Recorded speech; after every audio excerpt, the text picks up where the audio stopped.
Hello, subscribers. I haven't seen you all in a while. It's been, an intense period for everyone, right? But back at it, I have been online training like crazy, thanks to Doula International's board and directors of education and certification for allowing us to move things online during these unprecedented times.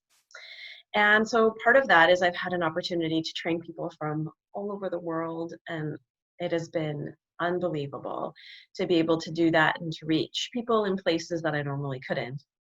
So one of the things that I wanted to follow up with some of my students is to do a little bit of a business session. So this is going to be a really long video, but I wanted to kind of let you join us into this video and learn about what kinds of things that I would teach in the business portion of our birth doula training. So this is for people who've done birth doula training with me and who have done a Lamaze seminar to become childbirth educators. We've got people from different parts of the world, so they're going to be, asking lots of questions, and but I'm going to go over some of the basics. These are some of the basic things that I go into in my full business training. I have a full business training, as many of you know, and we talk about a lot of these things, but in much more depth, obviously. But I wanted to do a little summary, a little overview of the things that I think are most critical. And the truth is that a lot of people miss out on doing these things when they're trying to start their doula practice or grow their doula practice or childbirth education practice. So here we go. Let's see how it goes. Thanks for joining. Okay, all right. Thanks everyone for joining today. So I know one of the things, we get really excited, we do our training, and then our training ends and we're excited about everything we learned and everything we want to do. And then all of a sudden we come to a screeching halt where we go, wait, what am I supposed to do now again?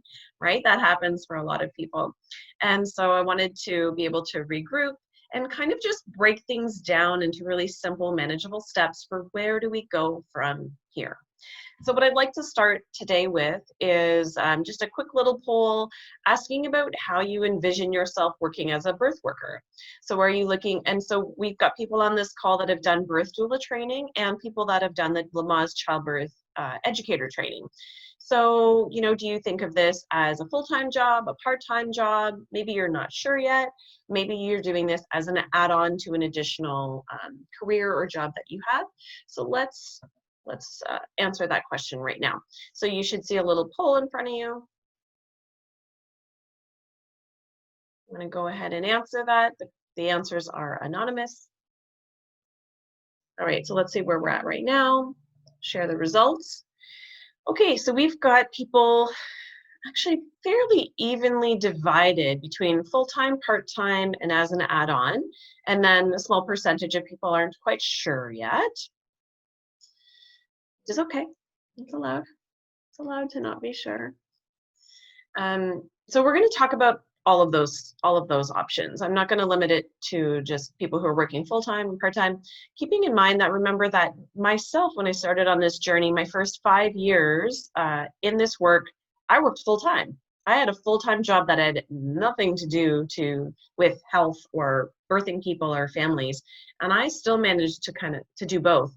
Of course, it was part-time at the time. I took, maybe 6 or 8 birth doula clients in a whole year, and I taught prenatal classes once a week in my own home. So there is definitely ways of doing it. It doesn't have to be all or nothing. And sometimes we find ourselves in that kind of thinking, that all or nothing thinking, and that can really hold us back. So, so let's share. So as we think about running our doula or childbirth ed business, some of the things that we need to be thinking about very, very early on, like right now, are, well, how much money do I need to make from this? What are some of my other responsibilities? Do I have other things coming in, other money coming in from another career, another job? What else do I answer to in terms of my own availability for time? What do I want to offer? Am I offering prenatal classes once a week? Am I offering prenatal classes 5 times a week? And where am I offering those classes? How do I want to do doula work? what's happening in my area, in my market? Who are the other people that are offering these similar services? How do I compete with those people? How much should I charge? So those are some of the questions that we want to be asking ourselves. And what I always say is if you don't know where you're going, any path will get you there, right? If you don't know where you're going, any path will get you there. And so I think one of the things we want to be really aware of doing is making sure that we're beginning this journey by thinking about our goals. What is it that we want for ourselves? Would anyone like to share how they're thinking about that and what they're feeling? In terms of goals, are you feeling unsure, or do you have a really clear understanding of what you're looking to do?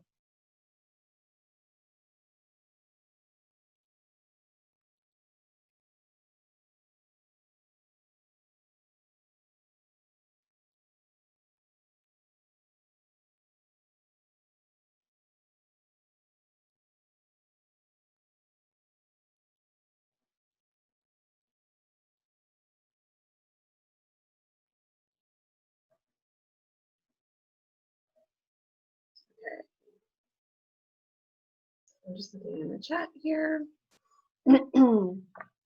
Offering one-on-one classes based on each person's requirement. Yeah, I'm not sure yet. Mine is that I'm an expat, so I'm English, living in the Middle East. My husband's older than me, so we'll be going home 2-3 years time. So then my goal, the long-term goal, is to be working whilst he does Ruby duty and looks after our youngest, and I'll be able to sustain myself and add value or add financially.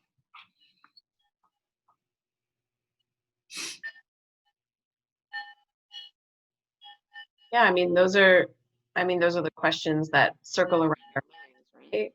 What I want, can I do this? What are my limitations? Some other people sharing. Where did my chat thing keeps disappearing? May I? Definitely, Yeah, may I? sure thing. So I'm planning, because I'm a physiotherapist and I run my clinic. So until now, I was not doing anything related to the prenatal postnatal care. I was just seeing the regular patients that I have because my specialization is orthopedics. But now what I plan is that I will be introducing the prenatal classes to the women, where they can come in like for a few days in a week to do the exercises that are required for their trimester. And because childbirth education is completely a new concept, even I didn't know before enrolling, so people will not come asking for me.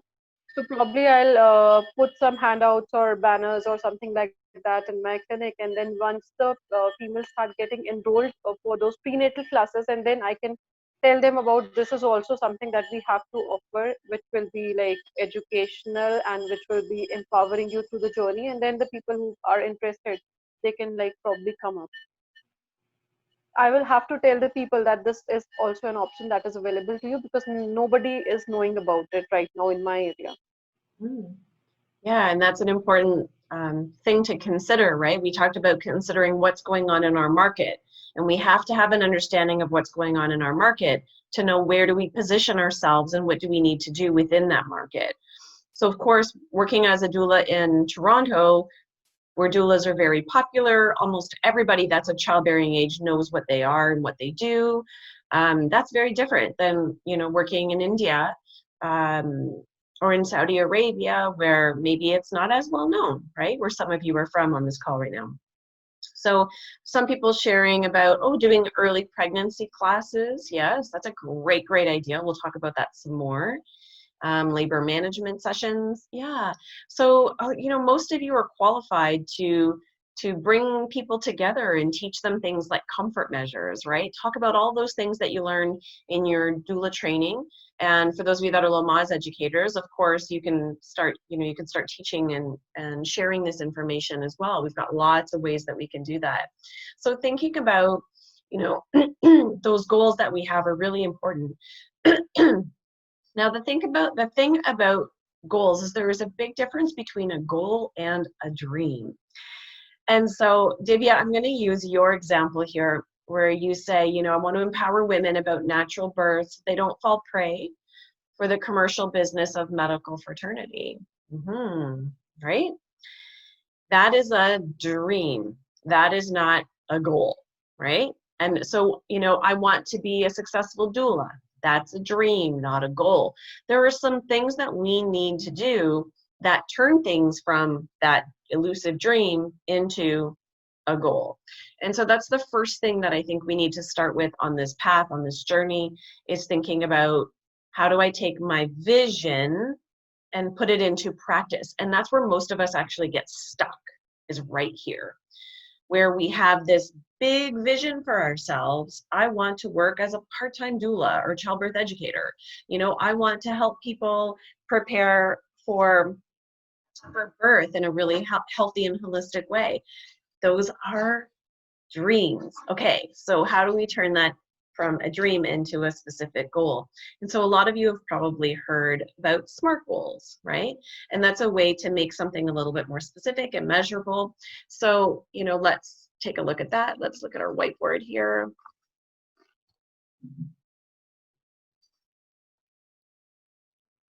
All right. So let's do this like SMART, right? The acronym SMART. All right, so first of all is we want it to be specific, okay? So what does that mean, specific?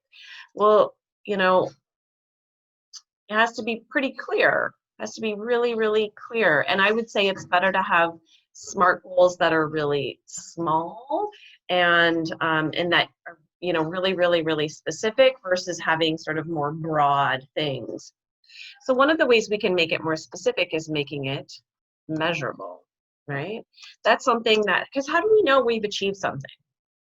Right? How do we know that we've achieved it if it's not super specific and measurable?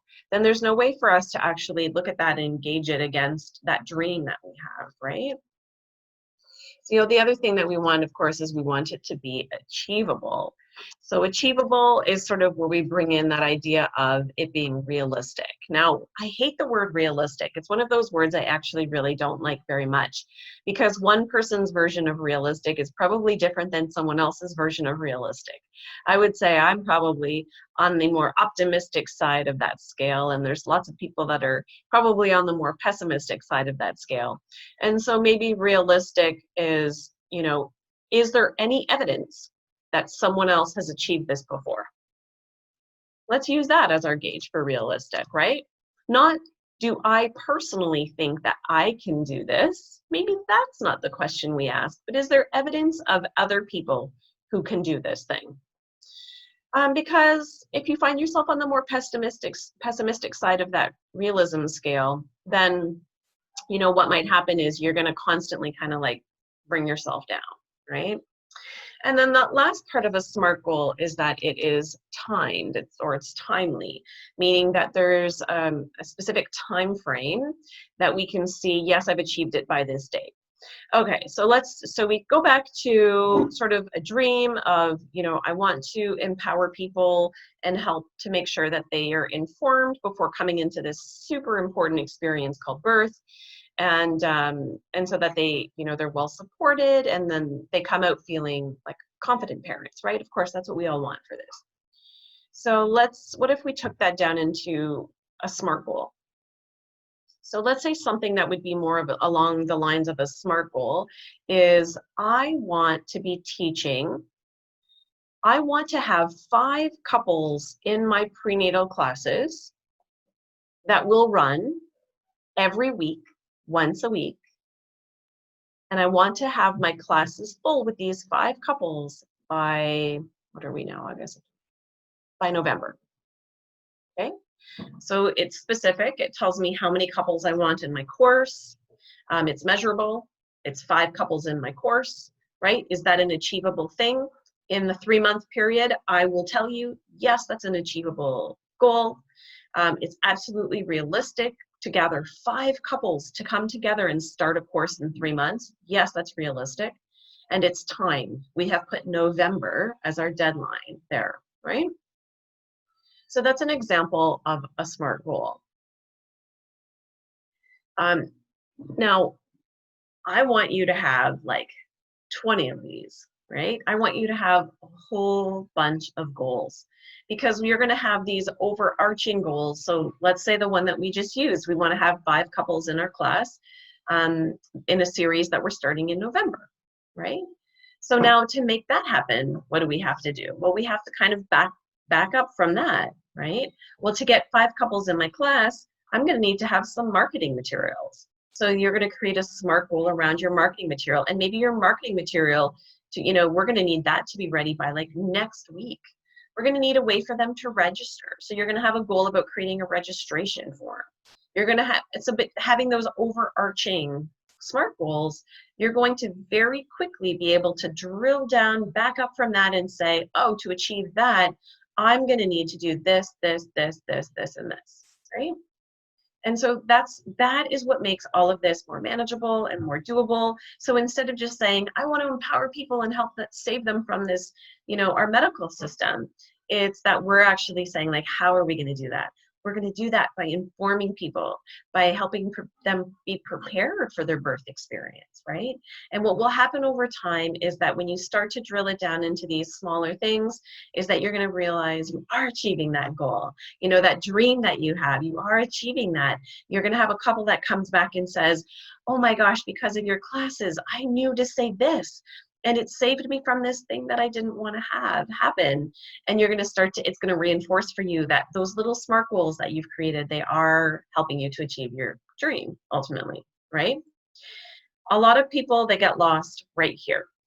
They fail to create SMART goals for themselves. And I think one of the biggest thing is that last one, that's timed, where you give yourself a deadline. So whether that's working on your own and you give yourself a deadline, or for some people, some personalities, the best way to do that is to work with someone else and to have someone that will hold you accountable. And when I say hold you accountable, it's not like you're going to get in trouble if you don't do it. But sometimes if we just share with one other person and we say, okay, here's what I'm thinking, here's what I want to do, here's what I want to accomplish. Now what happens is we say, like, let's touch base next week. Let's follow up next week, right? And you're touching base with that person. And because you're going to call them again and you're going to have a Zoom call or something, is that you start to say to yourself, oh man, I got to get that thing done, right? I've got to get that form created, that registration form created, so that I can say, like, I got this done. Okay, so I want to pause here and I want to open it up to questions specifically about goals versus dreams and creating some SMART goals for ourselves. And I know for a lot of you that I'm sure that concept of SMART goals isn't new, but if anyone wants to share any thoughts, that'd be great. I wanted to ask something. What if in a specific time we are not able to achieve that goal? So should we increase the time limit, or should we change the goal and think that maybe it's not that realistic? Or how should we go about it if we are at first place not able to achieve, maybe till November, as you said? If we are not able to achieve that, what should be the next step? Yeah, that's a really great question.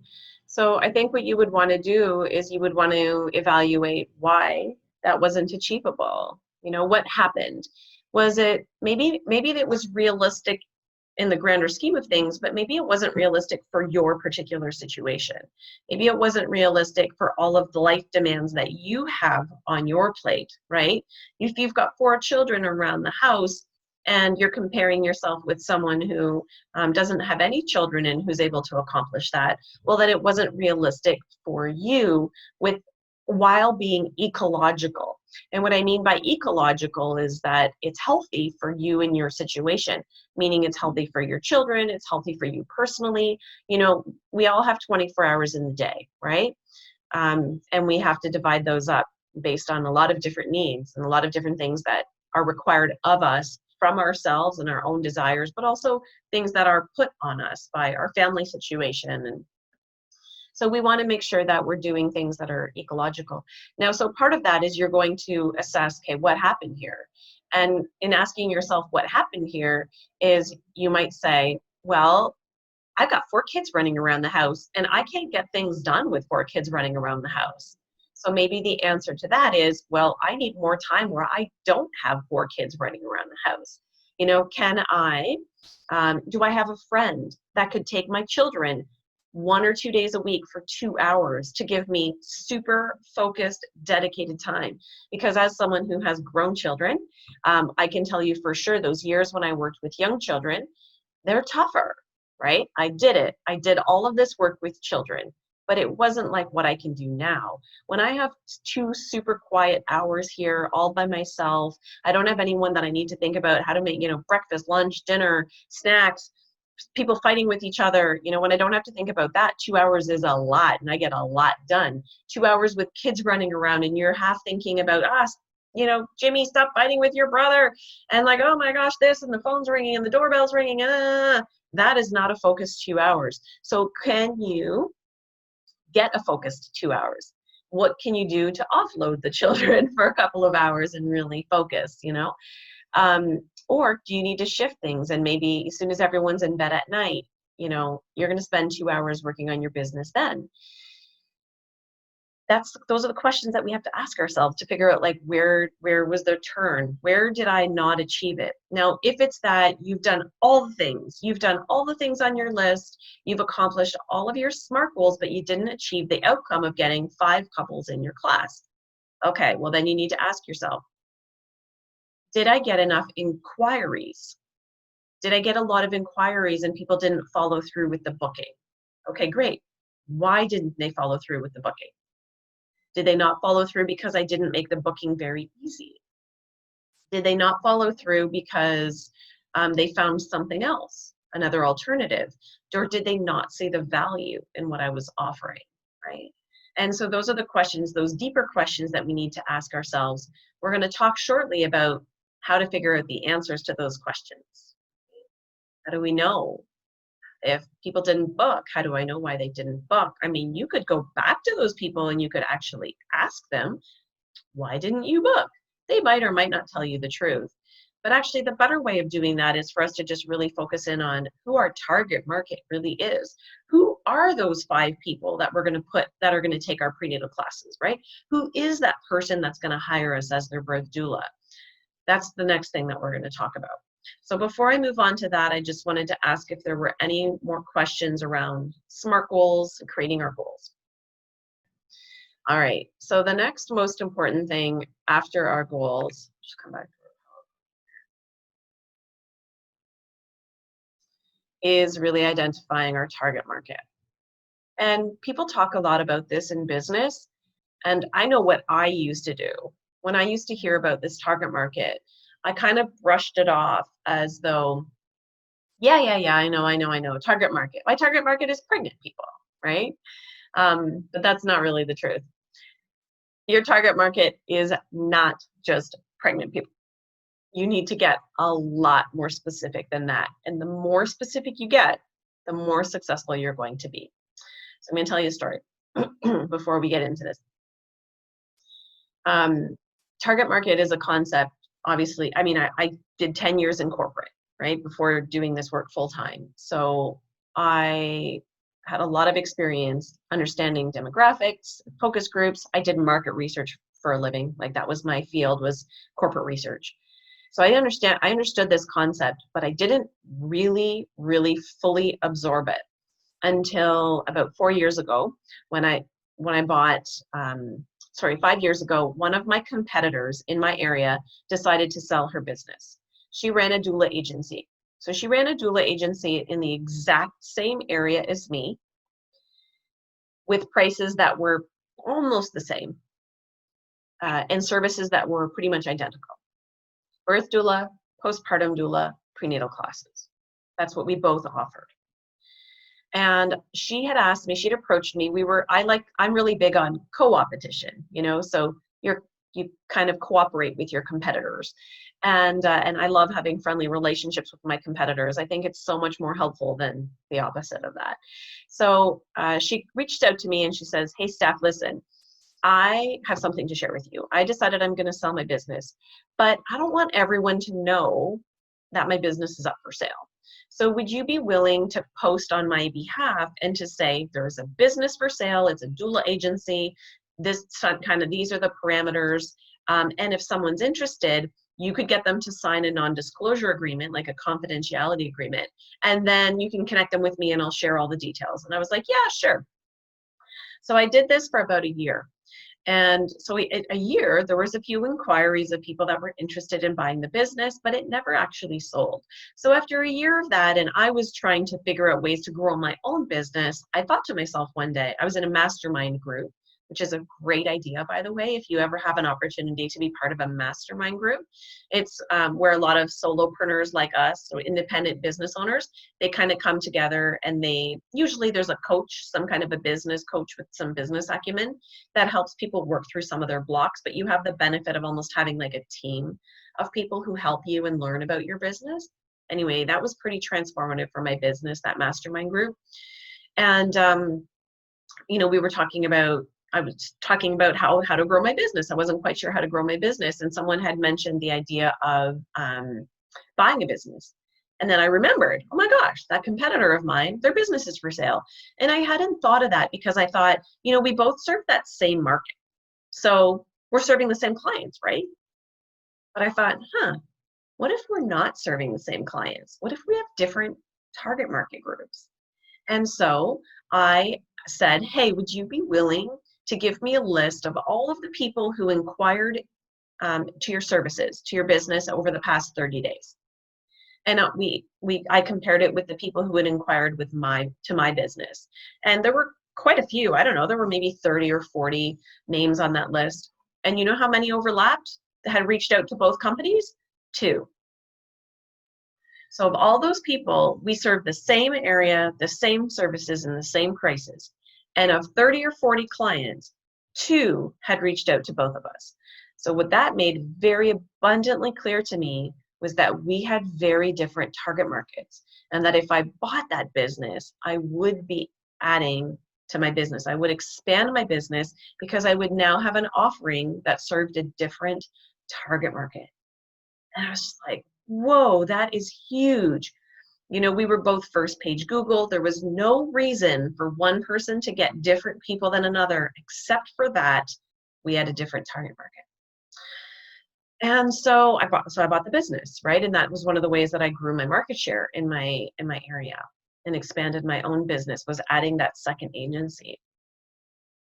So what do we mean by target market then? So let's kind of come back to that. Now, I want you to really think about that person that would be a perfect client for you. There's probably someone in your life that is that person, where you think, I would love to be that person's doula, or that person would definitely want to come to my classes and would love my classes. I want you to think of that person, and I want you to hang on to that image of that person. And what you're going to create for yourself is like a customer avatar. Some people call it a customer avatar, or that ideal customer. And I want you to actually give that person a name. You're going to create this fictitious person, but it's probably based on someone you can think of that you actually know. And then what I want you to do is I want you to think about, hey, what does that person like? How do they get to work? Do they work? Okay, let's start there. What do they do for a living? Okay, they're a project manager. Okay, great. Where do they work? How do they get there? Do they take transit? Do they walk? Do they take a bike? On their way to work, do they stop anywhere? Do they stop for coffee or tea or breakfast? You're literally going to drill down and create this vision, this image of an ideal customer, maybe based on someone you know, or maybe you're going to have to actually ask some people. Maybe you're going to have to find that person at some point. Someone is going to become your client, and you're going to use them to get a sense of who that ideal customer is, or that avatar of a customer. Where do they get their hair cut? Do they paint their nails? Do they like to read books? Do they listen to the radio? What radio stations do they listen to? Do they have podcasts on their phone? What kind of phone do they have? I literally want you to think about all of these things. You can draw this person on a piece of paper, and you're going to just write as many different qualities about this person as you can think of. And this is going to form the basis of the foundation of almost every decision you're going to make going forward about your business. So you know what I see all the time? I see a bunch of doulas on a doula group, and the doulas are sharing their company name, their proposed company name, or their logo. And they send it to a bunch of doulas and they say, what do you think about this business name? And the doulas are like, yeah, it's good, it's good, it's good, it's good. That is the most useless activity. Asking your friends or asking a bunch of other doulas if they think a company name is, a business name is good or a logo is good has zero value unless that is your target market. Don't ask people that aren't your target market if they like your business name or your marketing materials or your logo. Makes no sense. You're not trying to sell to those people. You're selling to your target market. Every time that you ask a friend or another doula, I want you to remember my story about the two businesses, right? The two doula agencies serving completely different target markets. We weren't appealing to the same people because it wasn't appealing to both. You know, both companies weren't appealing to one person. One company was appealing to one person, and another company was appealing to someone else. So I call my avatar is called Debbie. My company is called Discover Birth Incorporated, right? DBI are my initials, DBI. And so DBI, you know, it kind of sounds out like Debbie, right? So I call my ideal customer Debbie. And so you know, if I'm buying something, if I'm having lunch with a colleague, for example, I'm going to say, oh, Debbie's paying for this. But also when I'm thinking about my marketing materials and I think, oh, should I use this picture, this stock photo picture, or this stock photo picture? I don't say, what does Stephanie like? I don't ask my partner, hey, partner, what do you like? I say, what would Debbie pick, right? My ideal customer, that avatar, what would Debbie pick? What would draw Debbie's attention? And ask yourself that. You're going to come up with a name for your ideal customer, and you're always going to ask yourself, what would Debbie pick? What would Susan pick? What would, you know, Shiva pick? Like, whatever the question is, whoever your target market is, what would that person choose? It will guide you in almost everything that you get stuck on, especially if you're building a new business.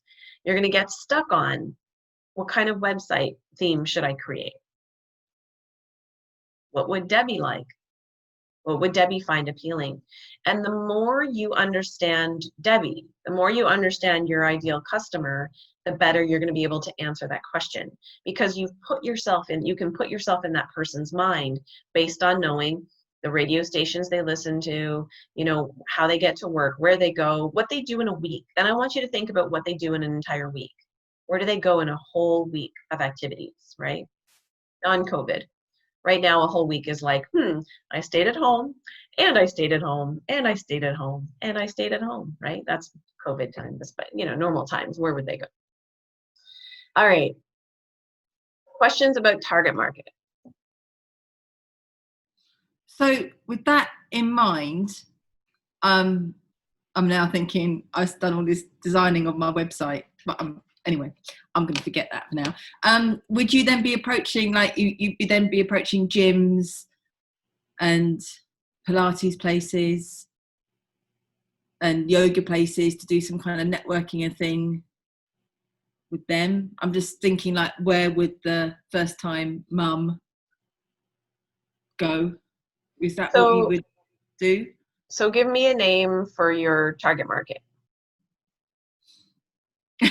Oh my God, there's so many. No, there's only one target. There's only one ideal customer. So think of someone in your mind that you know would be a good client for you. Maybe someone you know, or someone from your past even. Just give me a name. I'm going to say Hannah, because my market is both expat and local. Okay. I have a pretty even split. Okay. So we're going to say that Hannah is your ideal target market. And after this class, you're going to spend some time really thinking about everything that is Hannah, right? I want you to think of the color of Hannah's hair, the color of her eyes, you know, all of the things. And in your mind, every time you ask yourself a question, you're going to then think of Hannah, right? And Hannah is not just Hannah, but Hannah is representative of that ideal customer. And you're going to, so when you ask that question, should I then advertise at gyms and yoga studios? Well, there's an easy answer. Does Hannah go there? Mm. If Hannah Yeah. goes there, yes. If Hannah doesn't go there, no. And here's the thing. I know a lot of you are probably thinking right now, but I don't just want to work with Hannah. I also want to work with Susanna and, Frederica. Yes, but you can't build a website that targets everyone. You will still get those people if you target Hannah, but you're going to get more Hannahs, and you're just going to be a more successful business because you have targeted it. So you're going to build your business around Hannah, knowing that Susanna's and Frederica's are coming. But you're not going to try to appeal to Susanna's. You're just going to work to appeal to Hannah's. You're going to advertise where Hannah's go. Susanna might see you there, but you're just going to advertise where Hannah goes. So that's kind of the answer. Other questions about target market? Yeah, Stephanie, what is the reason for this, that we have to be specific just about Hannah and not about others? Because we lose our specificity. That's the reason. What is the reason? Yeah, it's just something that's been shown in business time after time after time to create a more targeted and specific business. If you've ever seen a business that tries to do too many things or be too many things, what they end up being is, there's this, the saying, I don't know if you use the saying in India, jack of all trades, master of none. So if you try to be so if you try to be too broad, you actually end up not doing anything good at all. And that's what happens with target market. So that when we're really, really specific, it actually makes us more busy. It actually makes us more successful than when we're trying to be really broad and really neutral. I know it sounds almost counterintuitive. You think, oh, but if I appeal to more people, I'm going to get more clients. But no one sees themselves in the business. No one can really connect and identify. And because especially us, we're such a business of connection, right, with people, we have to get people in their heart, right? So we need that emotion to connect with our clients. And so that's why it becomes especially important. All right, so there's a question in the chat. What if we're struggling with reflecting on what our ideal candidate is like? Did you struggle with thinking who your target market was? And if so, how did you navigate this? Yes, I think it's really hard. I think this is a really, really, really tough activity. So what I did is I waited until I had a client that I thought, gosh, I love that client, just they were kind of the perfect client. And then I said, listen, hey, I'm doing this activity for some coursework I'm doing, which was true at the time. I was doing this as part of a course. And I said, would you be willing to spend like 30 minutes and answer some questions for me? And I asked them about everything they'd like. I asked them about what radio stations they listen to and what TV shows they watch and where they go in a week. I literally asked all of those questions. And that helped me to paint this vision of this avatar or ideal client. I find that as doulas, most people have a friend or someone or an acquaintance, and they think, that person right there is the kind of person that would hire me. There's someone that and you think that would be the person. If you can do that, you can talk to that person and ask them some questions, or you might even know a lot of those answers. If you actually can relate it to someone that you might be able to really give yourself a pretty good idea of your ideal.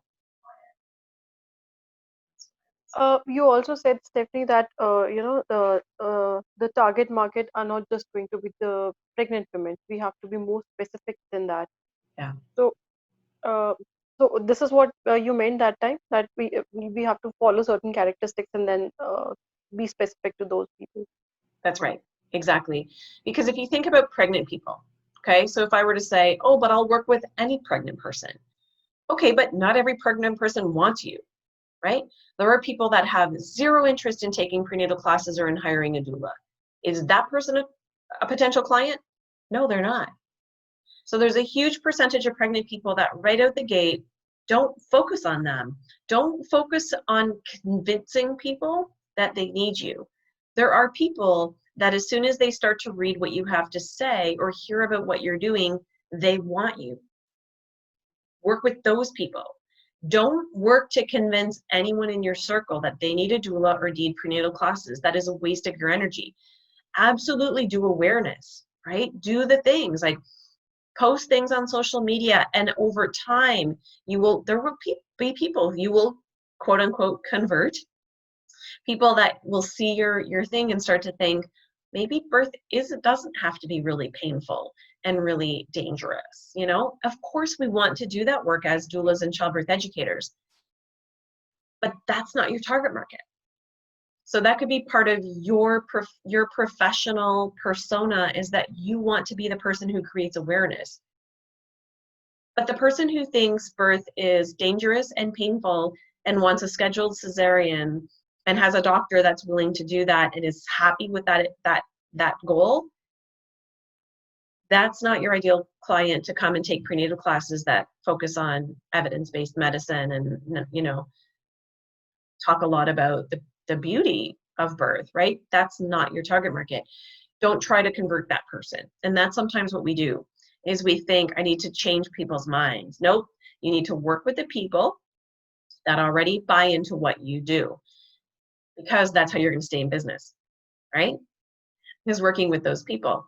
When you stay in business and you're making a good income, it allows you to do other things on social media that work to share information with those people that are that don't buy in to what we're saying, right? But you can't do that if you don't make any money. Then what happens is you have to go get a job. Job, don't do that.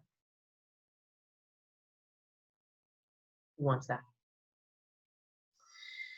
All right, I'm gonna keep going. All right, and I know I've spent a lot of time on just those two things because I strongly believe those are foundational concepts to actually running a successful business and to moving forward.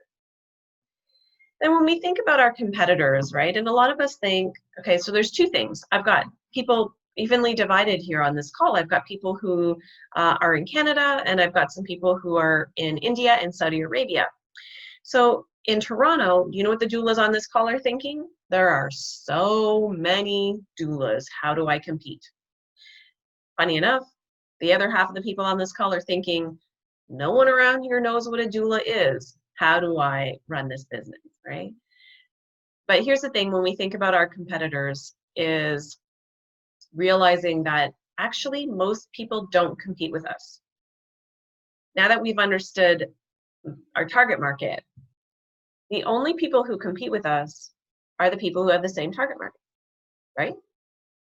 The people that are going to be similar to us in terms of personality. You could have a similar target market, but if you have completely different personalities, you're both going to appeal to different people. So when we think about our work as a doula or as a childbirth educator, we're only going to compete with the people that have the exact same target market and a similar offering. And what you realize when you start to look at that is you don't actually really compete with them.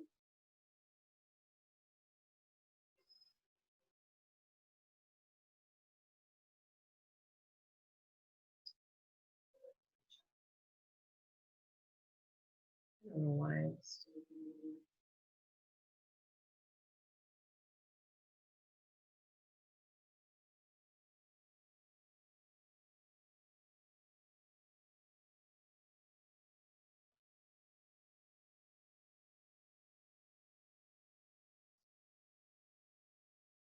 what if both of us have the same target market? Yeah.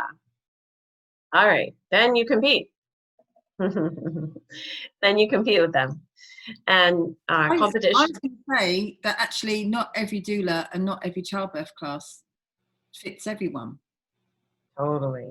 There's like I'm one of 5 doulas where I am, and I'm different. I'm very different to some of them. Yeah, exactly. So it's a different market. Exactly. You're not going to compete at all with the people who are very different from you and who have very different target markets, right? So if you narrow down, you look around and you narrow down, hey, you know what? I think I probably compete with that person. Okay, keep an eye on them. What are they doing? What are they planning? Get together for lunch, tea, coffee. Meet them. Get to know them.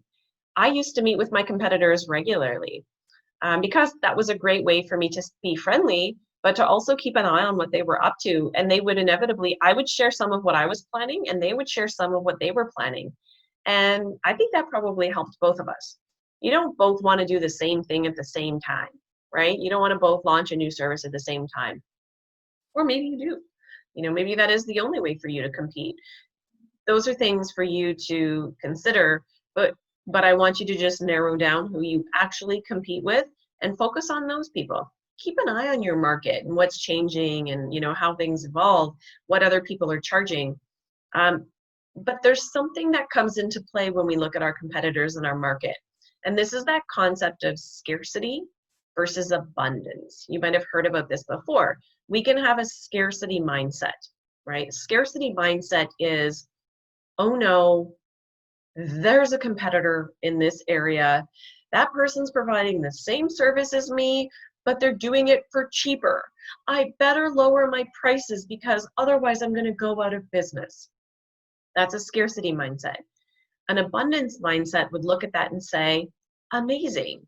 There's another person in the market doing a lot of social media and awareness and pounding the pavement and getting the word out about the important services we provide. Thank goodness there are two of us in this market who are able to do that now, because that's going to increase exponentially the number of people who are interested in this service, these services, because they learn more about these services. And if she's doing awareness, people are going to start looking for alternatives, and I'm going to be one of those alternatives. You know, maybe what I'll do is I'm going to price myself actually a little bit higher so that I appear to be a premium product, a premium service, right? That's an abundance mindset. Of course, we want more people talking about doulas. Of course, we want to charge more money for our work and feel valued for what we do and work less hard, right? Have fewer clients in a year and make the same amount of money. All of those are things that are absolutely possible. There have never been more doulas in my area than now. You know, when I first started, I was one of very, very, very, very few doulas, a handful of childbirth educators, and there are literally hundreds and hundreds of doulas now in my area. And I have never made more money than I make now. Because what has happened is as more people have come into the field, more people creating awareness, more doulas talking about doula work. You know, when I was one of the only ones talking about this service, it was hard. It was a lot of work, right? But now there are hundreds of people talking about it. So thousands of people who know about it. Like I said, it's rare to have someone of childbearing age in Toronto that doesn't know about doulas, right? Sure, their parents or their grandparents might not know about doulas. You know, your 14-year-old nephew might not know about doulas. Who cares, right? People of childbearing age, your target market, do they know about doulas? Yes, great. And so that's something, if you find that you spend a lot of time in like a scarcity mindset, I would encourage you to do a little bit of reading and work on that and see if there are ways for you to shift that over, because scarcity mindset will hold you back and keep you small for a lot longer than is fair, really. So shifting that is going to be a really, really important thing in your growth. Then I want you to do this little activity. This is a great activity to do with a friend, someone close to you or a close colleague. It's called a SWOT analysis. And SWOT stands for strengths, weaknesses, opportunities, and threats. So you take a piece of paper and you cut it in a square. And you're going to fill in each of these boxes. Okay? So if I took one of you as an example, let's say we think of us as a new doula, right? A new doula, okay, what are some of your strengths? Well, you're going to have your own personal strengths. Maybe your strength is that you work as a social worker, let's say. Oh, that's a strength, right? You're connected in with a lot of social programs, nonprofits. You really understand vulnerable populations. You've done a ton of work on trauma-informed care. You're very compassionate. When you look at some of your weaknesses, Maybe your weaknesses are going to include the fact that you don't have any birth experience yet, or very little birth experience. That because you work in a full-time job, you don't have a lot of time to create a separate website for yourself, or marketing materials, or to do a lot of social media. But maybe you're going to look at the opportunities in your community and within yourself, and you're going to say, you know, I have so much to offer, but I have this full-time job, but there's an agency in my community that might be interested in hiring me. So I'm going to go out and talk to all the agencies and see if maybe they would hire me. Maybe that's an opportunity for me to offset my weaknesses. Maybe I don't have to create a website. Maybe I don't have to do my own social media work, right? Maybe those are some of the opportunities. The other thing I think about being brand new in a field, part of the opportunity is you have a blank slate. You have a blank canvas in front of you from which to create, you know, that vision of what you want. You have the opportunity of looking into your community and saying, what does my community not have right now? What do they not have? And that's an opportunity. You know, I'm definitely one of those people that picked a business name that I liked, but that had no forethought. You know, my company is called Discover Birth, but we do so much more than just birth service related stuff, right? Actually, a big percentage of our revenue is around postpartum. So would I pick that same company name if I could go back? No. Does it make sense to rebrand a company that's 17 years old? No, right? So anyway, those are some of the opportunities of being new, is that you have this sort of blank slate. And then the fourth box that you're going to fill out is the threats. And so a threat might be a competitor. There might be a competitor that you know you guys are both serving the same target market, and that's going to be a threat to you. Maybe maybe a threat could be your lack of experience. Maybe that is a threat, you know. Maybe the threat is that people in your community don't know about doulas. Like maybe that is the threat to your success, right? But you're going to spend some time, you're going to fill out all of these boxes, and this will also help to guide you and help you as you sort of move forward and you start thinking about what you want to do and those goals that you've created. You're going to see how all these things layer on top of each other, knowing your goals and then layering on your target market, layering on your SWOT analysis. All of these things are going to really, really help you move forward. Sorry, questions before.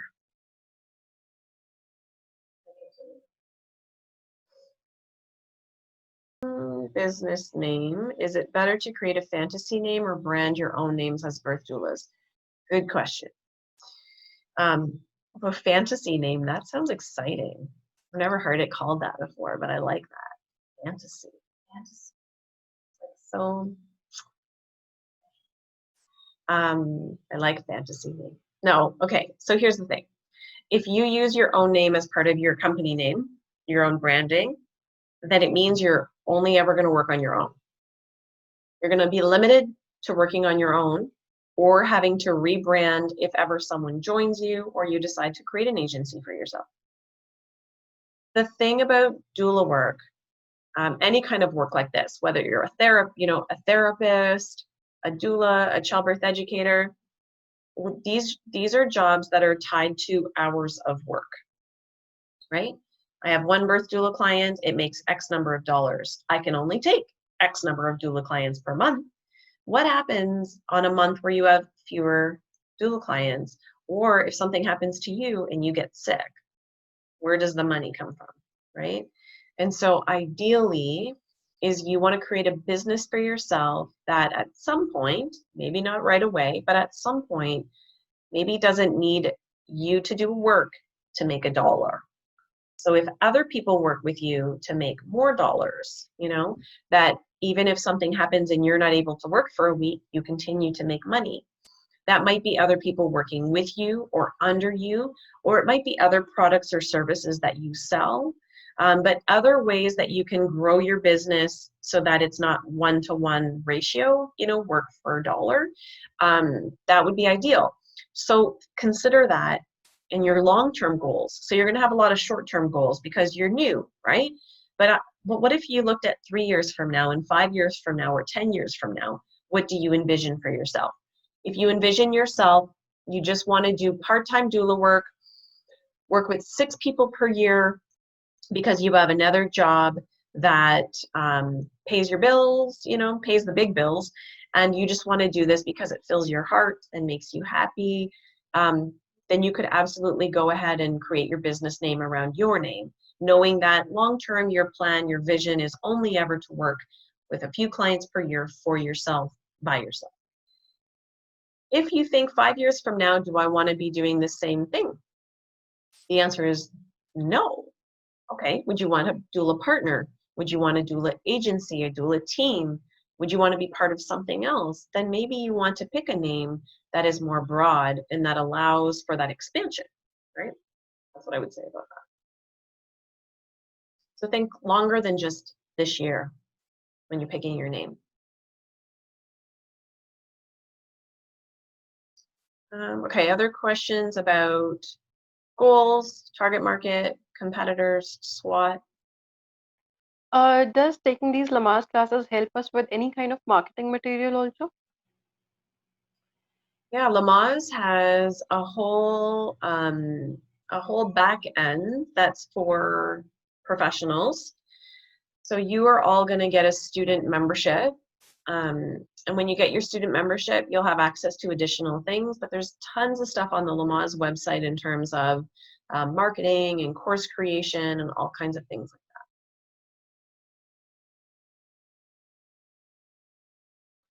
that. Before I move on to the next session, I think what we'll do is we'll just take a 5-minute break and go get yourself something to, you know, eat, drink, pee break, whatever you need. Let's come back in 5 minutes and then we'll continue, okay?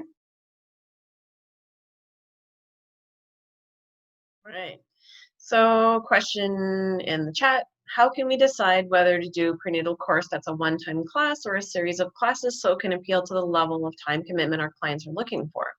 If we split up the material into multiple classes and someone decides to take just one, then they'd be missing important content. All right, what's the answer to that question? You already have the answer. What would your target market want? Would your target market want one class or a series of classes? The answer. You don't need to decide anything. You just need to understand your target market and then go back to that. These are the ways that we get caught up in our minds in business, is because we ask ourselves questions we don't have the answers to on our own, right? So we turn, okay, what would my client want? Well, my client is someone who is 35 years old, a professional, partnered, heterosexual couple, cisgender, loves information, is predominantly a left brain person, listens to podcasts about birth, is really intrigued by the concept of natural birth, but very evidence-based, on et cetera, et cetera, et cetera. So that's your target market, let's say. Then the question we ask ourselves, okay, now that I understand my target market, should I do one-off classes and allow people to just come to one class, or should I do a series? Well, my target market, they're not going to be content with one class. They're going to want the whole series. So I'm going to offer the whole series. So that's the answer. You offer the whole series. If that's not your target market, if you're in an area and people aren't big, your target market isn't people who are really big information seekers, or they don't seek it in that way, then maybe you do offer a one-off class because you're trying to get them to come back for more. Maybe you need to prove through the first class that, yes, they love it and they want to come back for more, come back for more, come back for more. But that's the target market question. So generally, I would say sell a series of classes. That's what I would typically say. I have one exception to that, and that's an early pregnancy class. And someone had mentioned it earlier on in the session today, had talked about doing early pregnancy workshops. I used to do that as a marketing initiative. I would do them for low or no cost to get people in early in pregnancy, so that we were providing them information early in pregnancy that would serve them throughout. And then because I had connected with them early in pregnancy and had helped them to feel welcomed and supported, and introduced that concept of, you know, having a village of support around us, that then those people almost always registered into our 6-week series later in their pregnancy. But that first one, I did it at low or no cost to get them in. So that was a marketing initiative, right? And it was also part of creating awareness. So we start talking about classes and doulas really early in their pregnancy. That would be the one exception for me. I think a big thing that sometimes we do wrong, especially in today's day and age, is we always stay behind our computer.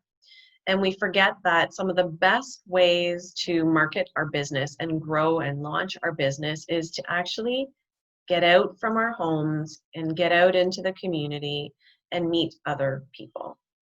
The thing about being a solopreneur, you know, an independent business owner, is that it feels lonely sometimes. And it feels like we have a sales force of one. And, you know, actually one of the funniest things for me when I decided to start to grow my own business, I remember I had worked in corporate, and I had worked in fairly big companies. And I remember having, you know, a technology problem, and my instinct from my 10 years in corporate was pick up the phone and call IT. And I was like, oh, wait, I'm IT. And then I pick up, you know, the phone and call marketing and be like, oh, wait, I'm marketing. Oh, wait, I'm HR. Oh, wait, I'm operations. Oh, wait, I'm finance, you know, and realizing that we're kind of all the things. And it's hard to be all the things. So instead of trying to be all the things, is get out from your home and go meet some other people who are in the same boat as you, or who know how to do things. And one of the best ways to do that, of course, is to do some networking, right? So there's networking groups all over the world. Find the ones in your community, find the local coalitions that support birth. You know, there are in India too, as much as here, there are groups of people who are supporting birth. So find those, right? And she's happy to help you with that as well. All right, let's talk about starting your business. Okay, here's a foundational. I'm gonna save you a few years of having to learn things the hard way. Scheduling is really, really important. It seems like not that big of a deal, but when it comes to birth work, whether we're talking about doulas or childbirth ed, this is a mission critical thing. You have to decide as a doula, birth doula, far in advance when you're taking your holidays, because you can't just throw a holiday when you have a client that's, you know, 38 weeks pregnant. Your client will freak out if you go on vacation for a week when they're 38 weeks pregnant. Now, the flip side of that is that you decide, let's say you decide now you're going on holidays for the last week of February. Client calls you and says, hey, I'm looking to hire a doula. You say, okay, amazing. I do have availability for March. I want you to know though, that when you're 37 weeks pregnant, I do have vacation planned for a week. I'll be happy to introduce you to my backup doula, but I just want to make sure you know that before we get together to meet for a consultation. If you're okay with that, I'd love to meet you. The client will almost always, 90% of the time, the client will say, oh, okay, no problem, as long as I have a backup available. I probably won't have my baby that week anyway. And they'll meet with you. And they'll be totally okay. The day will come when you go on vacation, everything will be fine. But we need to know that, clients need to know that ahead of time, not a last minute, I'm gone now for the weekend or a week or whatever. So those are important things to think about. In terms of booking childbirth classes, our experience, and we're talking about experience in an area where people do take prenatal classes, is that it requires a minimum of 3 months of marketing to fill a prenatal class series, and preferably 6. So when people are going to book into classes at all different stages in their pregnancy. We have some people that are looking at our classes and booking right now into the fall, right? Months from now, they're booking their classes. And then we have some people that book the week of the class. But if you want a full class, then you need to make sure that lots of people are seeing that over a long period of time. So you're capturing the one that's 4 months pregnant and is eager to book something, and you're catching those people, and you're also catching the last minute people. But if every month you say, oh, I didn't get enough couples in my class, I'll do one next month. I'll try one next month. I'll try another one next month. You're always chasing you're always chasing yourself, because you're never going to get a full class if you're only booking a month in advance. You need to book for the whole year. Then you will have full classes. The other thing about classes, that I say to new doulas or new childbirth educators, whether you get one couple or 8 couples teach the class, you need the experience, and you need people who are going to say the class was amazing and super fun, and who are going to go out and tell their friends. And pregnant people always have pregnant friends, because people all have babies around the same time, right? Same age range. So you want to teach as many people as possible, even if in those early months you're teaching 1 or 2 couples at a time. Trust, you can still make for a really, really great class, even if you have fewer couples than what you intended, even if it means that not all of the games that you wanted to play, you're able to play. That's okay. Find adaptations to those things. Maybe you spend a little bit less time than, maybe you had 10 or 12 hours planned for your series.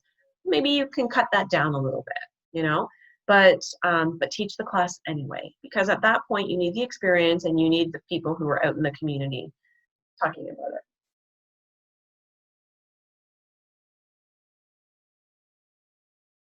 All right, question. Love suggestions for finding a backup doula. Yeah, not a lot of doulas in the area. I haven't found one that seems to fit well with my business. Yeah. Okay, so I would always suggest that people start by posting in the Doula School Facebook group, because I train in the same areas all the time. And so over the course of my 10 years now of teaching, there's probably someone in that group that is a doula in the area that you live in. So I would post there and then meet with people and get to know them. And then it's just going to be, in terms of finding someone that's a really, really good fit for you, that's just going to be the time to meet different people, right? So looking at the other network coalitions and stuff that relate to birth, that would be a good way to find people. There's also some really, really big groups like Ontario or Canada, or even international groups. You could post in there and say, hey, I live in this area, looking for other doulas that work around here. That would be another way. And then in terms of sticking with birth doula, thinking about a type of clients, we already talked about that. How many per month? So my experience is that each client represents about 25 hours worth of work, give or take. That's consultation, driving back and forth, getting to prenatal visits and the length of the prenatal visits, the birth. My births on average, I'm at about 15 hours for a birth. Postpartum visit, so about 25 hours per client. So thinking about how many clients you want to take in a month. You can take in a month based on your own life circumstances, your other responsibilities, making sure that you're available to them, because of course, birth doula client isn't just going to the birth. It's checking in with them. It's seeing how they're feeling. It's about sending them links for information when they're not sure what they want to decide about something. It's being available to them on text or on email or all of those things. So all of those things are really, really important to consider. In terms of the number of clients you take, I know there are some of you here that take a lot of clients in a month that are already doing work as doulas. And what I would say about that is take the number of clients your life can handle. Ignore due dates. Due dates don't matter, right? Due dates do not matter. You could have 3 people with the exact same due date. The odds of those 3 people going into labor at the same time are minuscule. They're minuscule. And in my career, which is like almost 2 decades of career, I can count on one hand how many times I've had 2 clients in labor at the same time. And I'll tell you, those were not people that had due dates that were close to each other. Those were people that had, one went 5 weeks early and one went 10 days late. Like, it's so random. They're not the clients that you think would conflict. It's funny because I got a frantic email or text message from someone a few weeks ago that had a client that needed to be induced early, and she had another client that was due around the same day. And she was freaking out, just like, oh my God, what am I gonna do? Did I make a mistake? This client needs to be induced. I'm just relax. It all works out. It all works out. And yes, we have to have a backup. You have to have a backup all the time. You always do. Over the course of your career, it's gonna happen. You're gonna have a conflict. But it's rare, and you don't have them that often. Have a good backup. Take the number of clients you can handle. That's it. Any questions about that?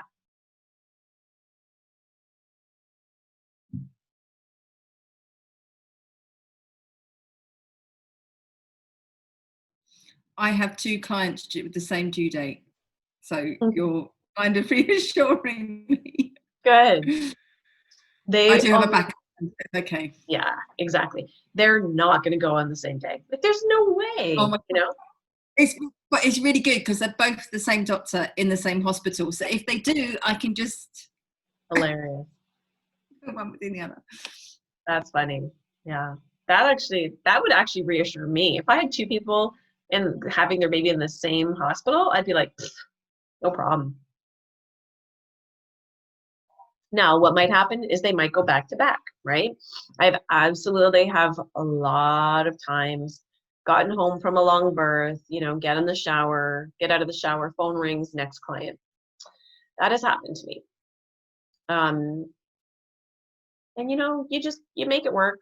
If you need to, at some point you call a backup. Many of our clients have epidurals, so when they have an epidural, you go to sleep too, and you sleep in the room there next to them, but you make it work. Yeah. I always say I'll sleep when I'm dead. When we're doulas, we don't cancel our clients, right? It's a very, very big deal to cancel a client. If you remember from our scope of practice exercise, if you have to cancel on a client, it's not just like, hey, sorry, I can't be your doula, here's your money back. It's finding other doulas that have availability that would be a good fit. Maybe that's even your backup doula. Letting your client meet with those people, have consultations, make sure that the client is well taken care of, and then transferring over your contract or your fee or whatever else to that new doula. So it's sort of that full loop, closed loop system where we make sure that our client is well taken care of before we move on. All right, and then setting your fee.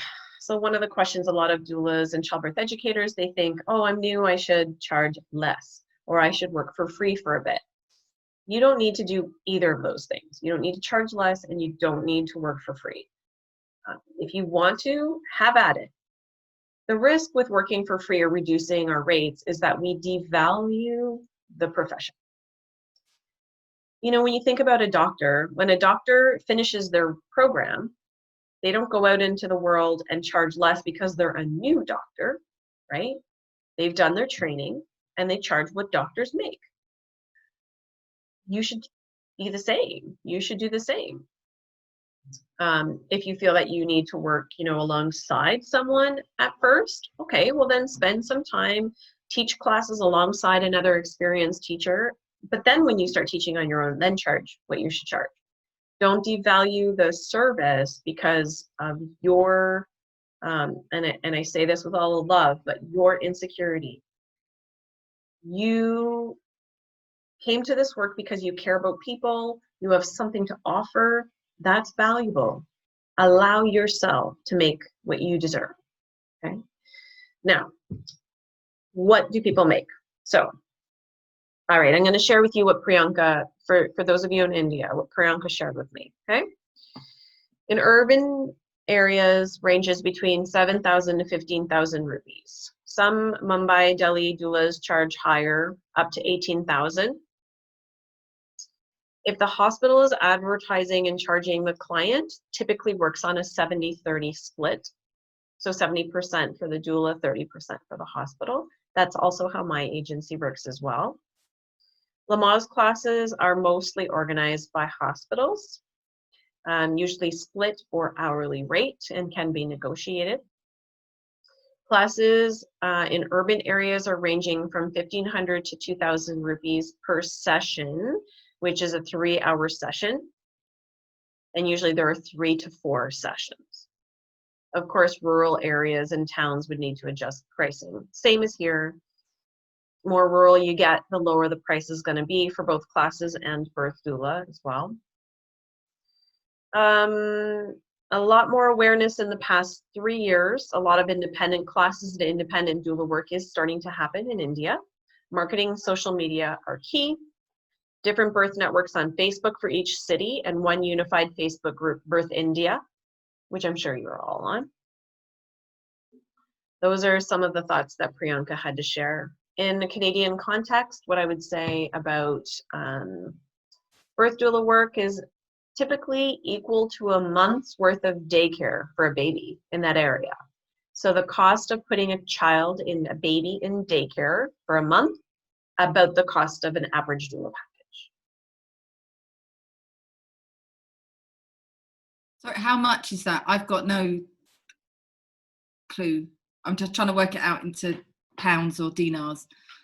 For in Canada, I would say an average doula package in Toronto in an urban center is $1,200 to $1,400.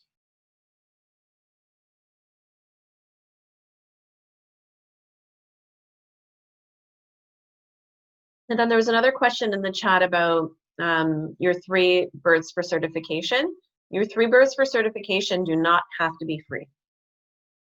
They do not have to be volunteer. They do not have to be free. I want to make sure that everyone knows that. Some people like to do a sliding scale. Sliding scale is where we charge a fee based on the family's household income. I don't love that because I know your bank isn't going to charge you a sliding scale for your mortgage or your rent, based on how much you make.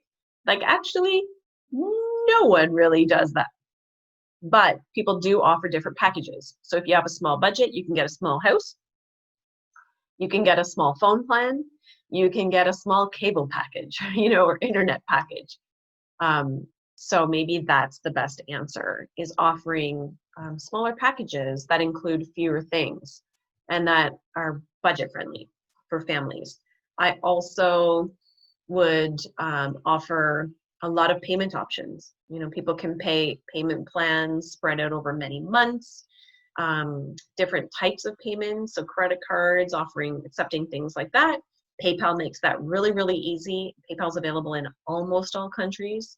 And there's lots of other merchant account plans as well, things like Stripe, or, in the US, things like Venmo. And anyway, so there's a lot of different ways to accept credit cards. And yes, we'll pay a fee. That's just a cost of doing business as far as I'm concerned. I remember hesitating on it for a really long time with our classes, where we always made people mail in checks, if you can believe it. Oh my gosh, I can't believe that I made people mail in checks to book classes. It feels like a lifetime ago that we did that. And I remember hesitating on having to pay the fees for credit cards, to accept credit cards. But that year that I hesitated for an entire year, me and my business partner, a whole year, we were like, do we want to pay 3% or 4% or whatever it was? And that year we lost 2 or 3 clients that were like, yeah, I'm going to mail in my check, but never did. And I thought, if we could have taken a credit card over the phone or online from those people, that would have more than paid for the entire year of fees, that we would have had to pay. So we switched over that year and never looked back. It's one of my biggest expenses, is paying credit card fees, and I love it because I have the money right away. Could I ask a question? Yep.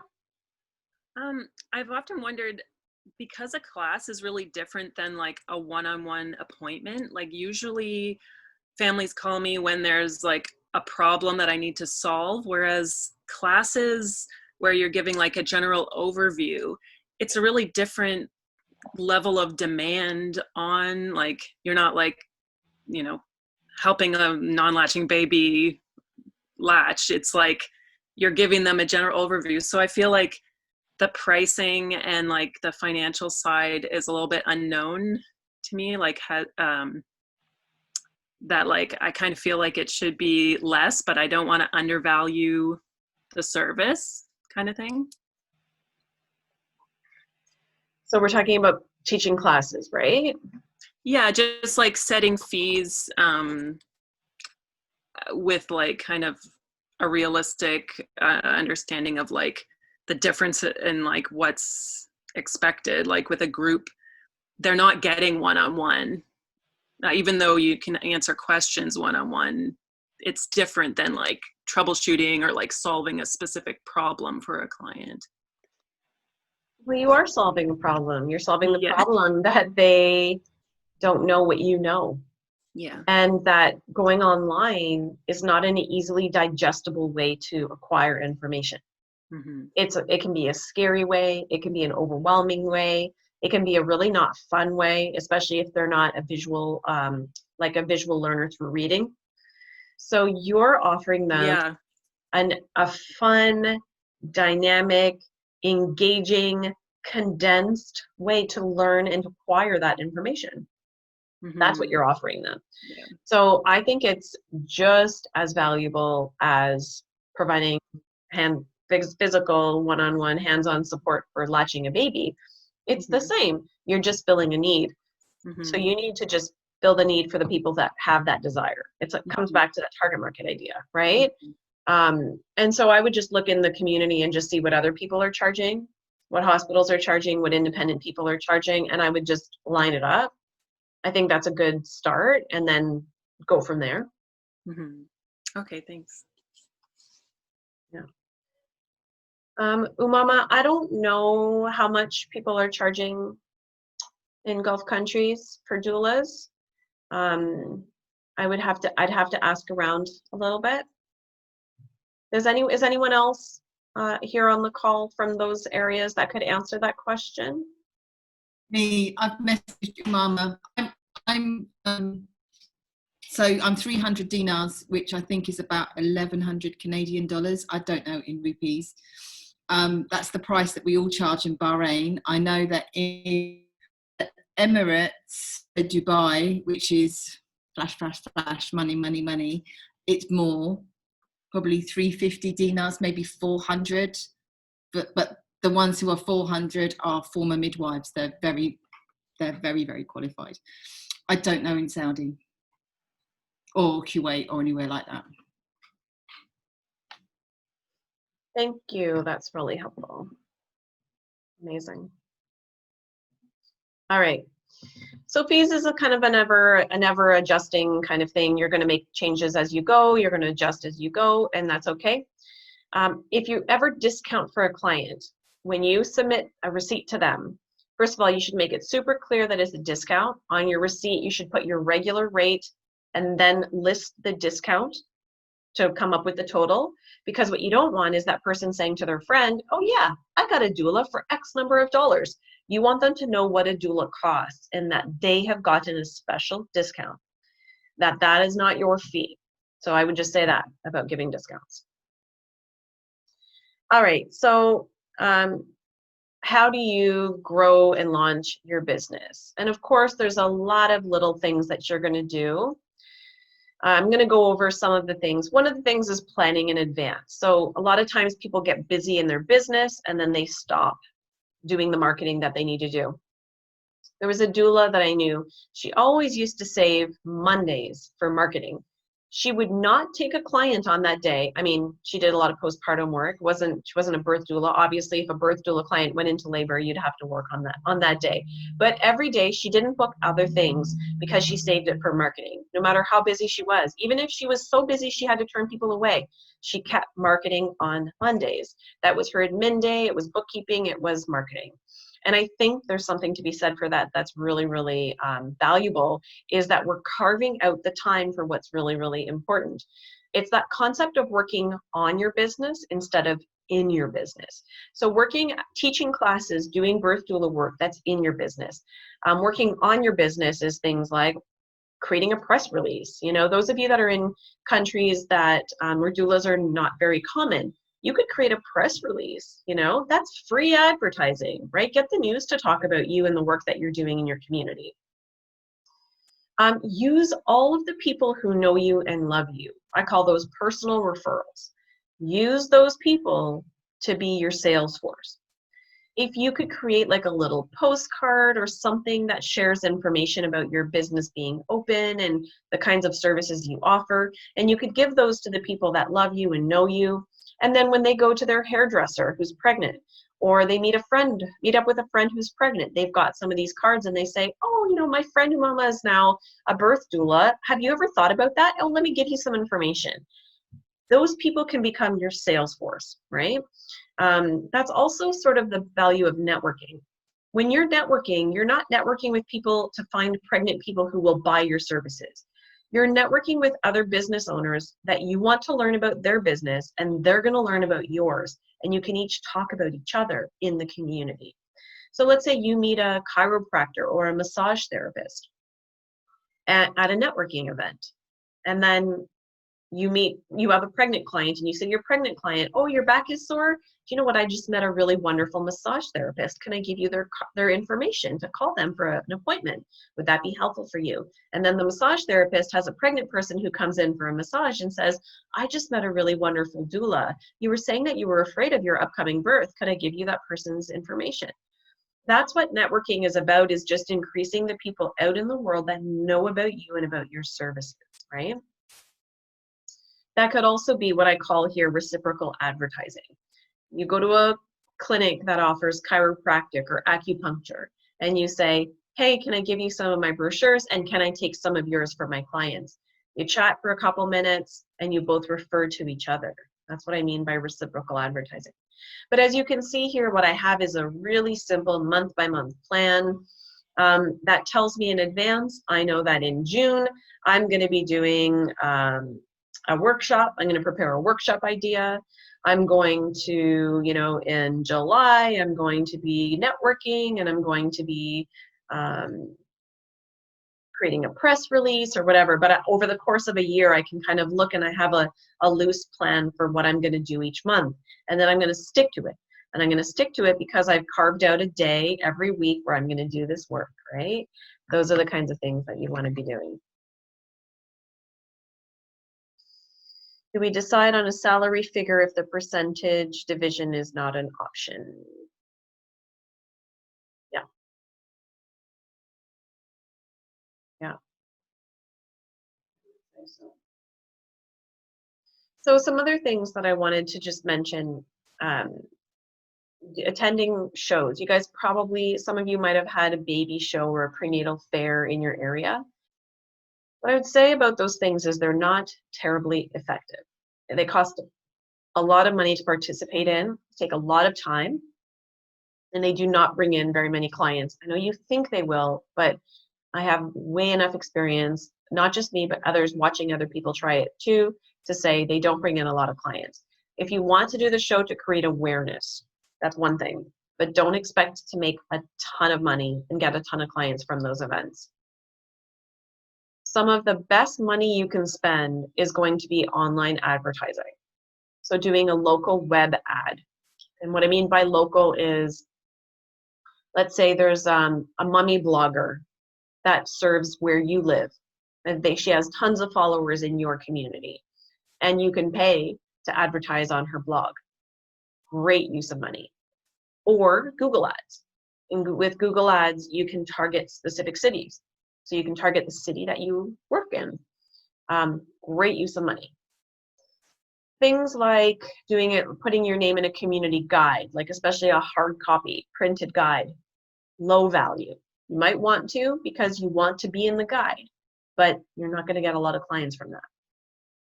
There's other things that you might want to do, like sending out holiday season, seasonal cards to doctors' offices, midwife offices, hospitals, nurses. All of those things are great for branding, and brand awareness won't bring you a lot of clients.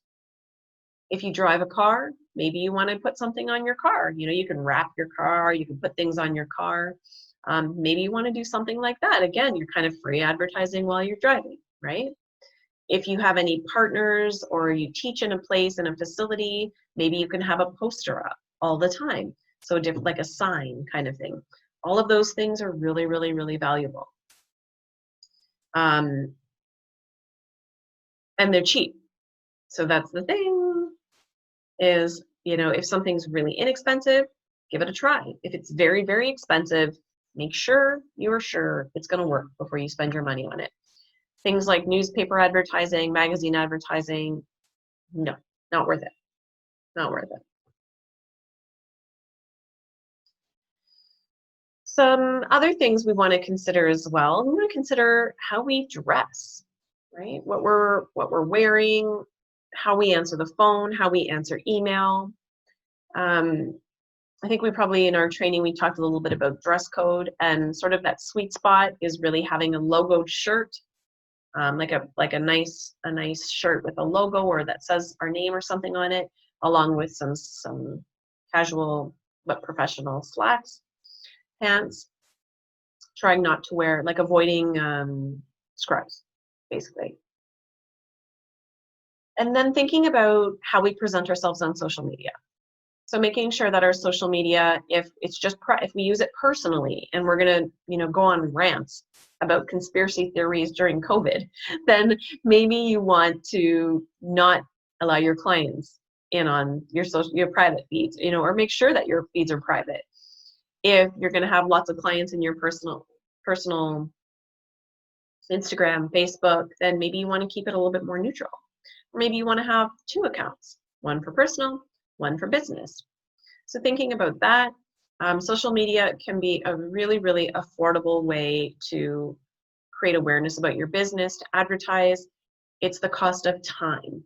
And if you have more time than you have money, then that can be a really, really great way to, to bring in lots of clients. I think it's, having a website is an absolute requirement in today's day and age. You can't run a business without a website. People just don't, it just doesn't resonate with people anymore, especially given that the majority of our clients right now are millennials. That's an important thing to remember. So if you are not a millennial, I am not a millennial. I'm actually a Gen Xer. I have to often take myself out of my own experience of social media and technology, and I have to remind myself, I have done a ton of research on millennials. I have to remind myself that that is my target market. And again, it's that whole concept of it's not what would Stephanie do, it's what does my target market want, right? So those are important things to remember. For me personally, I don't love social media. So I'm not a huge adopter, really. Facebook, is kind of age appropriate for me, I guess, right?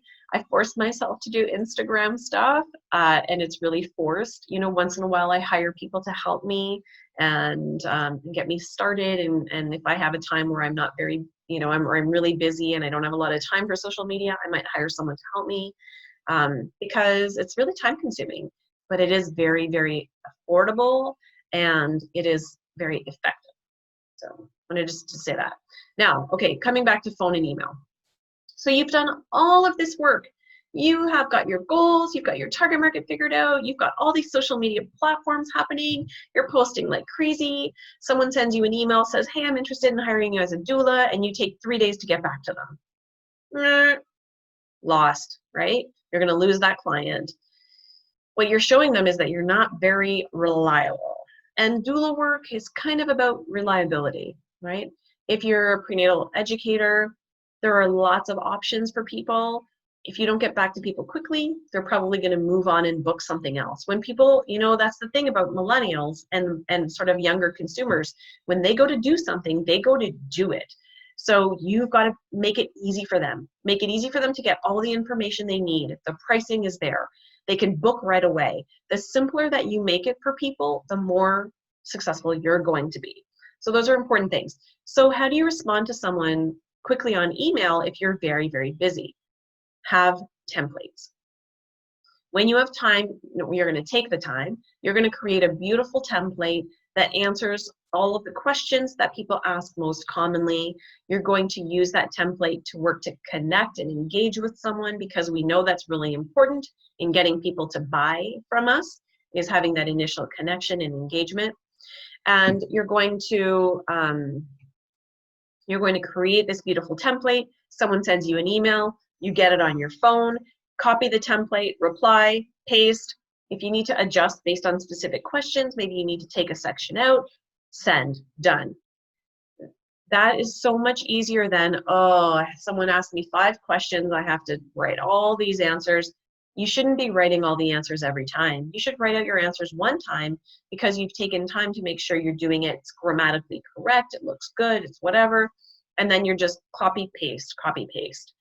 That's a better way to engage. And then the questions after that are going to be simpler, right? They're going to be, oh yes, that sounds amazing. I'd love to get to know you. I'd love to meet you.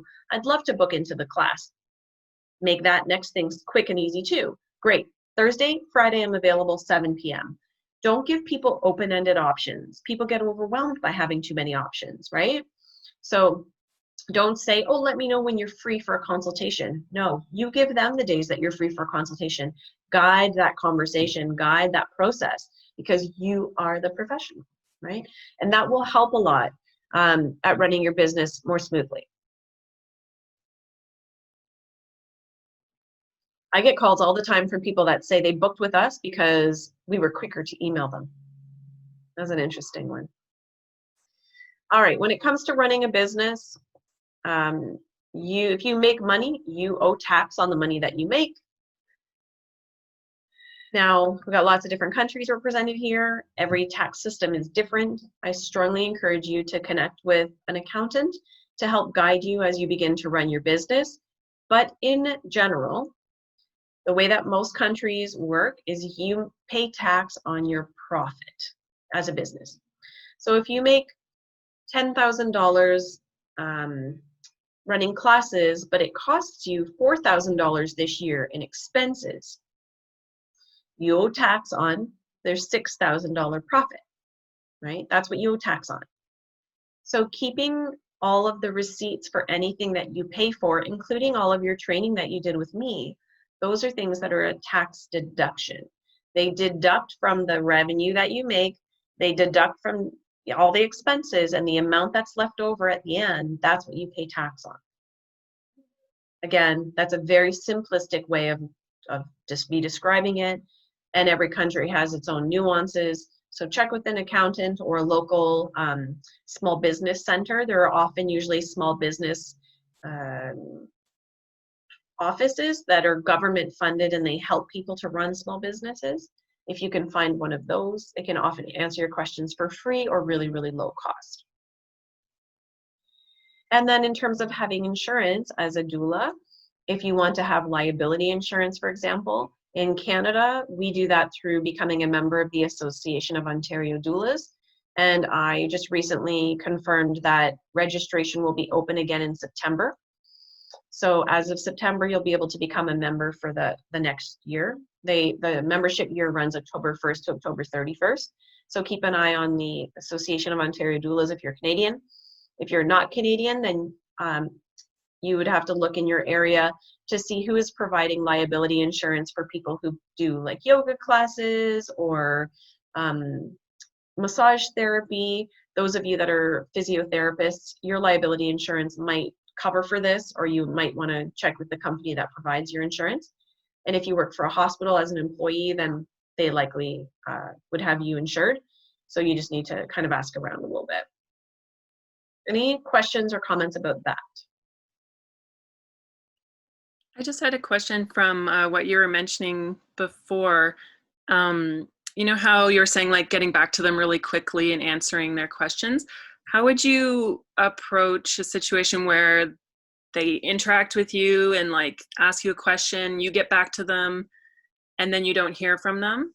Like they may have just found somebody else and you want to like, you know, you don't want to bother them or pressure them or anything like that, but you want to keep engaging with them and like see if they're still thinking about it or that sort of thing. Like I never know how to, like, if somebody seems like they've changed their mind, I never know, like, I don't know how much to pursue them.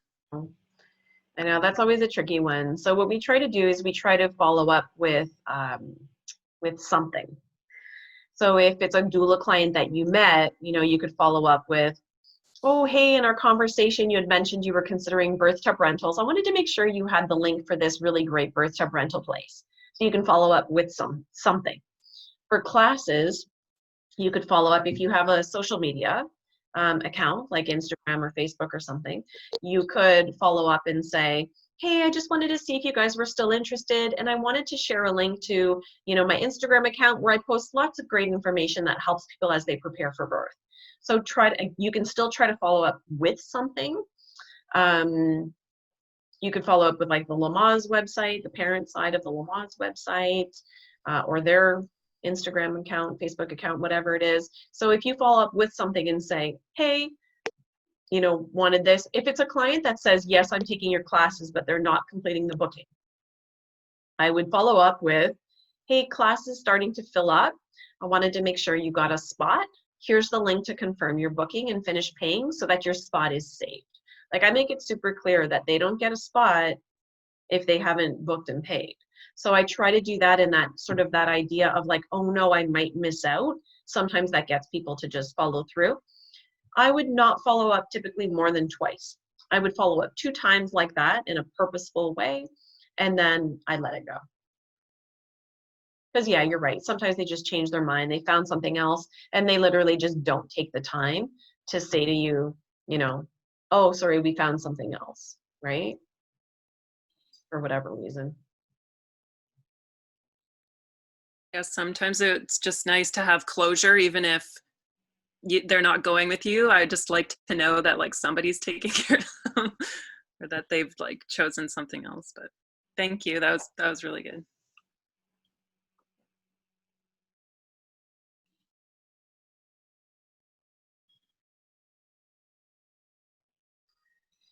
All right. That is my best overview of, I think, the things that you need to know to move forward from here. I kind of want to open it up to just general Q&A, any questions that you have about anything that we talked about, or if there's something that you're still feeling like you're not quite sure and you want to ask some additional questions, please do that. We've got another few minutes before we're done here.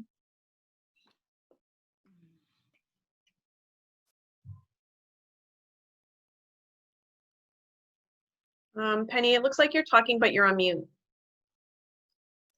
Am I better? Oh, There you go. better? There we go. Hey, right. Yeah, it was the childbirth classes. Sorry, my chair's stuck in a rut. So I did some looking for the cost of a Lamaze class. And I think I found one for $110. I don't know whether it was US or Canadian. Mm-hmm. And I'll be honest, I don't know how much the difference is. I'm very sorry. But then I worked it out back into dinars, and it was much less than what I'm charging. And I'm getting business with what I'm charging. So then just charge it. Charge what you're charging. It's also part of what the market will bear, right?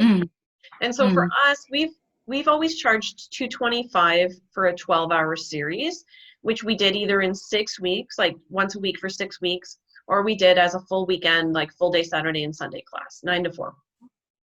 We always charged $225. But what happened is over time is our hospital started charging less and less and less, but they also reduced the number of hours they did. But people are looking out there and all they see is like, that one's twice as much as the hospital classes. Why would I take that? And you've got a small percentage of people that see like, oh, well, if it's more expensive, it's probably more valuable. But most people just miss out on the fact that it's twice as long. And so what we did is eventually, kind of have to do like what the market will bear. And so we separated our class out. We separated out the birth class and then a baby / postpartum / breastfeeding class. So together it still costs pretty much the same, but people now can register for like the 1 day of just birth stuff, right? So for 8 hours of birth, and in their mind, oh, it's now the same price, or it's just a little bit more expensive than the hospital, but the perception is that it's equal versus why would I pay so much more? They still end up paying the same amount because now they're buying that separate from the baby class and breastfeeding and all of that. They're still paying the same amount. but it's a psychological thing. And so sometimes we just have to kind of understand the psychology of pricing and what's appealing to people or not, and who our competitors are. Like our competitors, the hospitals are so big that when they all start doing one thing, you know, it just didn't make sense for us to kind of be the one doing something completely different. So we just adapted to it. We're not making less money. We're just changing how we do it, how we charge it.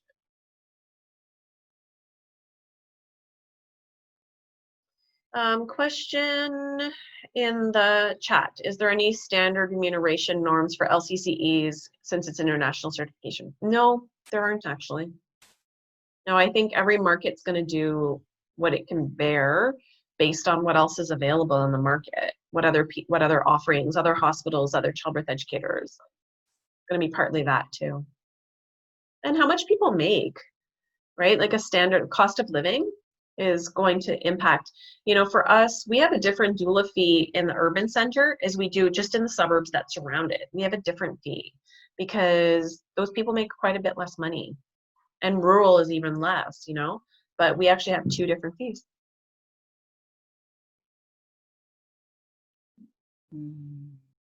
Other questions?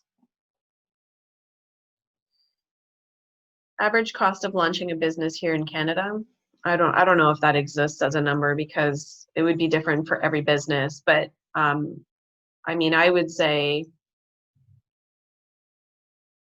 I generally say people can become a doula for $1,000 and you could get yourself up and running for another $1,000. Like, it doesn't need to be expensive. It's a time thing. It's that there's a lot of really inexpensive ways of doing things. It's just the time. But the cheap things take time. Doula service, yeah. Oh, it's cheap.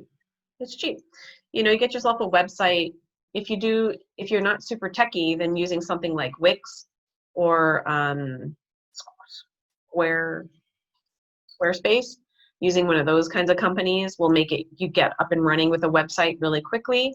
It's a little bit more expensive and has fewer options long term, but it's a good way if you're not super techie. WordPress is pretty cheap way to, you know, get a website up and going, but you do need to have some tech skills to create a WordPress website. But even at that, you're talking, you know, I think Wix is like $30 a month or something like that. It's super cost effective to get up and running with those kinds of sites. And then the rest is just your time, you know, creating your goals, your target market, creating your social media accounts. That's all just time. The main thing is website's going to be your big cost getting started. Creating a doula bag, you can go to the dollar store and fill a bag for $20, right? Get started with some doula tools, and then as you start to make money, is you'll add on things. Then you might actually spend a little bit more money as you make money. You might then do some Google ads as you start to have some money coming in, and you say, okay, I'm going to take, you know, $100 this month and spend it on Google ads and see what happens. That kind of thing. So just grow a little bit, spend a little bit as you go. Use inexpensive things like Vistaprint. Vistaprint is really inexpensive print type things. So postcards, business cards. They do brochures, but I don't feel like you get a lot of value from those brochures. I would stick with like a rack card or a postcard. And those are really, you can find lots of sales. They have lots of sales. So do that to start. Well, you all know where to find me, right? You can find me on Instagram, Facebook. You know, on Facebook, we have a group just for people that we've trained together. You're welcome to join that, Doula School. And then there's a Doula School page as well on Facebook that anyone can click and follow along. Post lots of stuff there. Don't forget about my YouTube channel. So if you just search Doula School on YouTube, you'll find me, and I have posted tons and tons and tons of different things on there that you might find helpful at a certain point in your career. Some are business related, a lot are practice related. You know, what do you do when this happens? And some are just living life as a doula and childbirth educator. You know, what do you do with difficult people? What do you do with when you're working in the middle of a pandemic, you know, and you can't get into the hospital, when you have an angry client who wants a refund, you know. So there's a lot of videos on things like that too that'll help. So I hope this was helpful for everyone. You know where to find me if you need me. If you have any follow-up questions, please feel free to come and find me, okay?